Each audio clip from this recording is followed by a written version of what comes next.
Happy Friday, Brian Manning here with your weekly update. Let's get right to it. Let's see.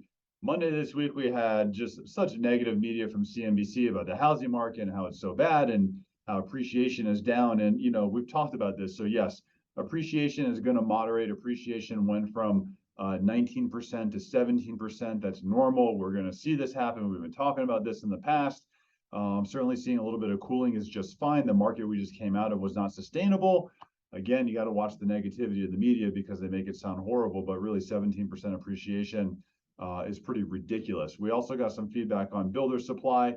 If you look at the window from 2017 to 2019, so leading into COVID right now, builder supply is actually down by more than half. It's actually down by 54%.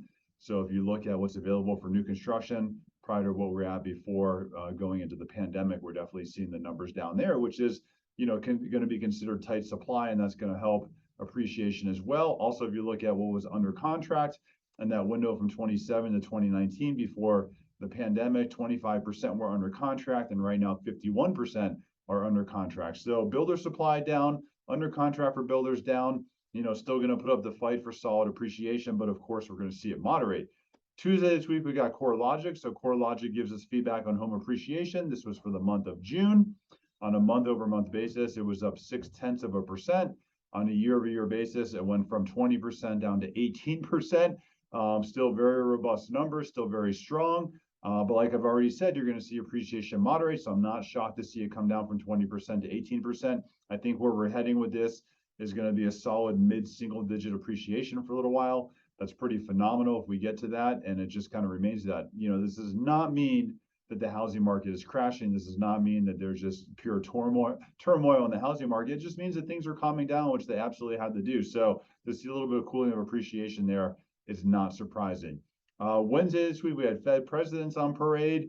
It's kind of funny to hear them talk. You listen to a lot of them, and there's still going to be more monetary tightening coming, which just means additional Fed rate hikes. All of them said they think they can orchestrate a soft landing. I think that they're just blinded by what's going on right now. And certainly none of them seem to have paid attention to what history has proven to show us, because every single time we've gone through monetary tightening like this, every time we've had Fed rate hikes, there's never been a soft landing. So we'll have to wait and see what happens, but I can't say I'm a pure believer of what they're saying there. Thursday, we got initial jobless claims. So initial jobless claims shows us how many people each week are newly filing for unemployment claims. This number was up by 6,000 people, and this number has kind of just been slowly increasing and increasing and increasing on a monthly basis. I'm sorry, on a weekly basis. So, the Federal Reserve, for example, they look at what's called a lagging indicator. So they're looking at employment numbers from the month before, but we're really watching what is the current rate for new unemployment filings. And then we're also really forward looking as well, because forward looking is going to give us a lot more feedback as to the recessionary pressures that we're seeing. So, for example, if we look at new job openings in the month of June, new job openings declined. They went from 11.3 million down to 10.7. We saw, for round numbers, about a $600,000 decline in new job openings. And then in the last 3 months, we've had a 1.2 million decline in job openings. So we're definitely seeing some softening in the labor market there. I wouldn't say we're by textbook in a recession right now, because textbook recession would be negative GDP for 2 quarters in a row, plus a softening labor market.